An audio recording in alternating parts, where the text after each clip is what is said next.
Olá, queridos alunos. Vamos para mais uma correção a partir da página 34. Na 11, perguntava-se: para a narração dos fatos, predomina o uso de quais tempos verbais? Então, você poderia pegar algum exemplo, do texto. Os verbos, eles foram colocados no passado. Como a gente pode observar, nós temos o exemplo. O reino era alegre e sempre recebia muitos estrangeiros. Era, recebia, É um exemplo que vocês podem estar colocando aí. Entre eles vieram um dia 2 trapaceiros fingindo ser tecelões. Então, aqui também nós temos outro exemplo. Vieram, Vocês podem colocar alguns trechos que mostram que esses verbos foram colocados sempre no passado.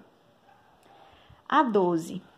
Após o desfecho da ação narrada, aparece a seguinte frase: o rei está nu. Quais os sentidos dessa frase final? Então, nesse caso, está querendo dizer o quê? Olha, a criança falou a verdade, ou seja, o que estava vendo, o rei sem roupas. Então, o que quer dizer essa frase, o rei está nu? Que o rei estava sem roupas, Como todo mundo estava mentindo, essa fala evidenciou, então, que os trapaceiros estavam enganando a todos através dessa fala, Aqui na 13, nós temos: para que a narração siga essa ordem de forma coerente e que o leitor perceba esse desenvolvimento, são utilizados recursos linguísticos que garantem a coesão, a coerência e a progressão temática no texto. Olha nesse quadrinho.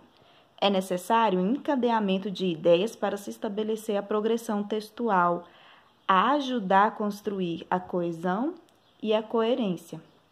Nesse caso, nós vamos ter esse trecho, que vocês vão estar utilizando ele, fazer a leitura, Esses trechinhos, para que a gente possa responder as questões. Nesse caso, nós temos aqui na letra A: transcreva as palavras ou expressões que indicam narração temporal, situando o leitor na passagem do tempo na narrativa. Então, aqui nessa letra A, era para vocês tirarem palavras desses trechos que dão ideia de tempo, Palavras ou expressões. Nesse caso, nós temos um dia, logo depois, então e enquanto. Essas palavras e expressões, elas todas vão marcar tempo, Ideia de tempo dentro da frase. Na B, transcreva as palavras ou expressões que marcam a coesão do texto, ou seja, os elementos que fazem a conexão das ideias, Essas expressões que marcam coesão são essas palavras que ligam uma parte da frase à outra. Olha aqui nessa primeira: o reino era alegre e sempre recebia muitos estrangeiros. Então, essa palavra e, uma conjunção, ela serve para ligar a primeira parte da frase à outra. Então, por isso que ela serve para dar coesão no texto, Ela tá dando ideia de conexão, ela está ligando uma parte à outra, trazendo mais sentido, à frase. Então, nós temos e, entre eles, como, mas, então, que e enquanto. Todas essas expressões estão aqui nesses trechos que vocês devem ter encontrado. Na letra C, era para vocês fazer o quê? Reescrever esses mesmos trechos, só que vocês vão escrever sem esses recursos linguísticos. Vocês vão reescrever sem eles. Então, no caso, vai ficar: o reino era alegre, sempre recebia muitos estrangeiros. Você vai reescrever sem essas palavras que vocês acabaram de corrigir na letra B.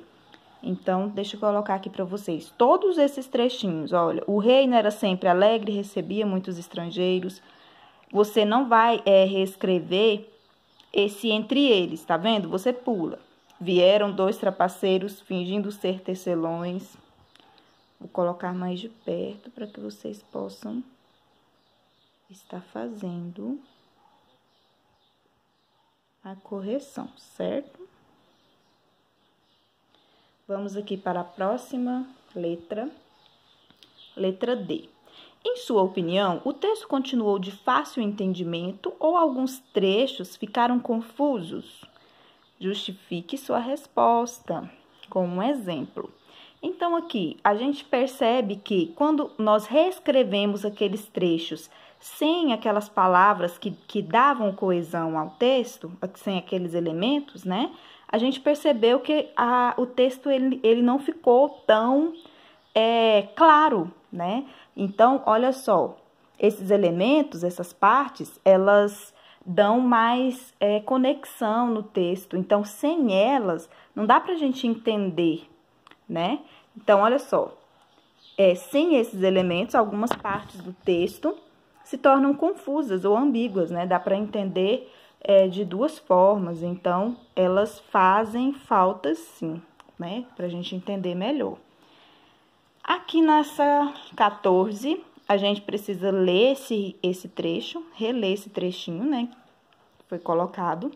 Na letra A, transcreva do texto os pensamentos do primeiro-ministro. Então, aqui eu tinha que ler com muita atenção, né, para eu saber quais falas são os pensamentos do primeiro-ministro. No caso, céus. E será que eu sou tão tolo? Ninguém pode saber disso. Sou incompetente? Não posso dizer que não vejo tecido. Então, nesse caso, de acordo com a leitura que eu fiz, eu percebi que são esses pensamentos aí do primeiro-ministro. Na B, você colocaria as falas do primeiro-ministro, né? É muito bonito e faz muita vista. E a outra, que desenho e cores delicadas, vou dizer ao rei que adorei o tecido. Então, de acordo com o texto aqui, com o trechinho, eu pude observar que essas também são as falas do primeiro-ministro. Na letra C, nesses trechos, especificamente, que recursos linguísticos o autor usou para estabelecer a diferença entre os pensamentos e as falas? A gente observou que, para se referir aos pensamentos, ele colocou o quê? Aspas, né? E os travessões ele utilizou para falar do quê? Das falas dele, né? Então, no caso, os trechos entre aspas referem-se aos pensamentos do primeiro-ministro e os travessões às falas dele. Então, esses recursos aqui, eles têm a função de facilitar o entendimento do leitor no momento da leitura. No caso, a gente achou mais fácil, né? Ele colocar a aspa para pensamentos e travessões para falar das falas. Na 15, você teria que reler também a parte final do conto aqui. Vamos virar aqui a página. Letra A. O rei era vaidoso e estava em uma situação difícil, pois fora enganada por várias pessoas e por ele próprio. Ciente disso, o que ele decidiu fazer? Ele, então, decide não demonstrar que tinha percebido o seu engano, né? Ou seja, que ele havia sido ludibriado pelos falsos tecelões por seus funcionários. Para isso, ele seguiu a procissão como se nada tivesse acontecido. É uma questão bem de interpretação, né? A B. Como o rei sabia que deveria tomar essa atitude para se sair bem dessa situação? Com certeza ele conhecia os súditos que ele tinha, né? E eles sabiam que eles não iriam contra as suas ordens. Ele sabia disso. A 16. Por que apenas uma criança falou a verdade? Como a gente sabe, as crianças elas são inocentes, né? E por ainda não conhecer as normas sociais de poder, então a criança que resolveu falar, né? Que ele estava nu. A 17. Qual é a sua posição a respeito dessa situação? Você falaria a verdade ou não? Então, essa é bem pessoal, né? A 18. E em sua opinião, por que o conto A Roupa Nova do Rei continua atual? A gente sabe que a gente vive numa sociedade que muitas vezes ela vai sempre privilegiar as aparências em vez de valores. E essa história, A Roupa Nova do Rei, ela faz a gente refletir bastante sobre isso, né?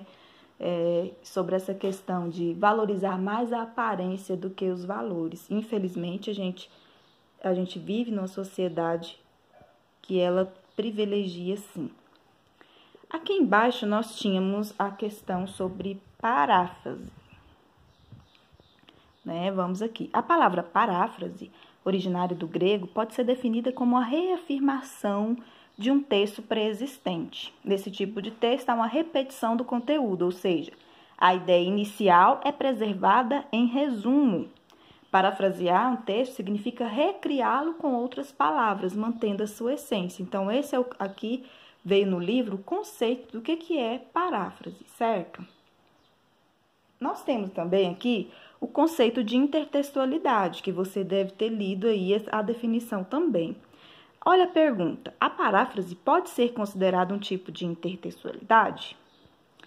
Sim, né? A gente percebeu que a paráfrase é um tipo de intertextualidade, pois toma um texto com base para a produção de outro. Então, esse novo texto, ele pode ter palavras que explicam, expandem ou sintetizam, né? Resume as ideias de um texto fonte, de um texto que foi utilizado para que fosse gerado essa paráfrase, certo? Aqui nós temos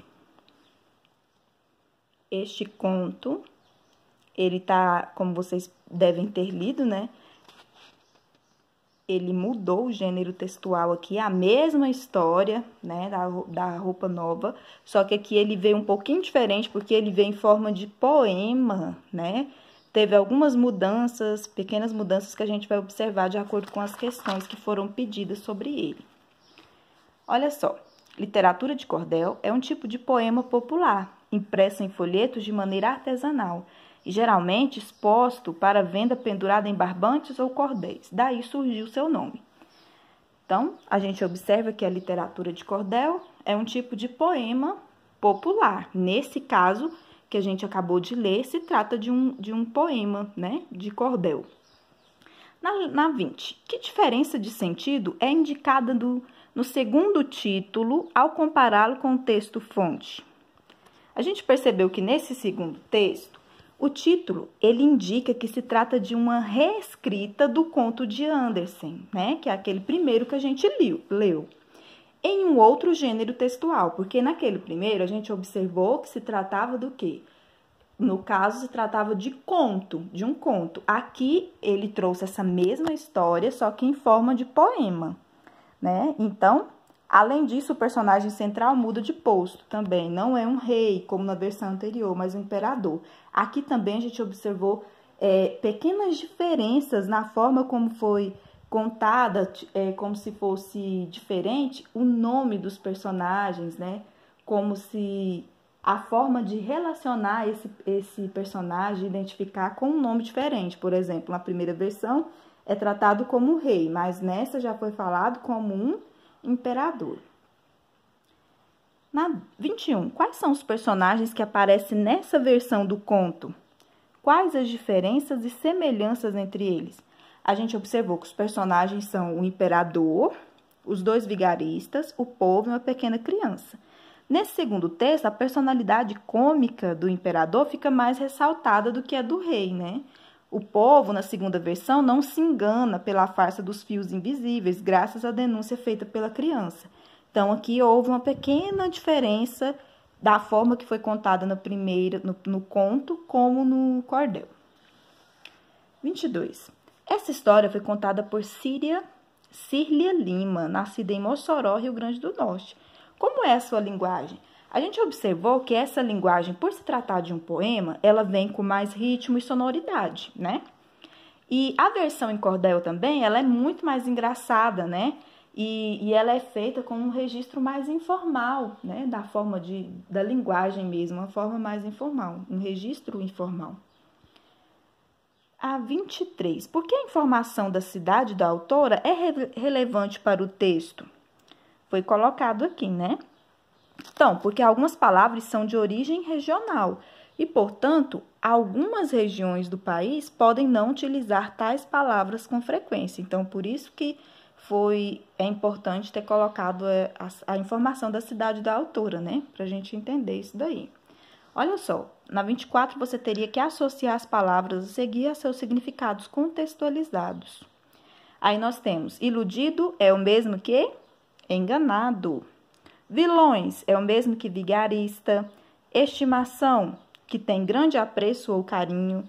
Forasteiros, o mesmo que estrangeiros, e alinhavar é o mesmo que esboçar, fazer às pressas. Então, aqui a correção.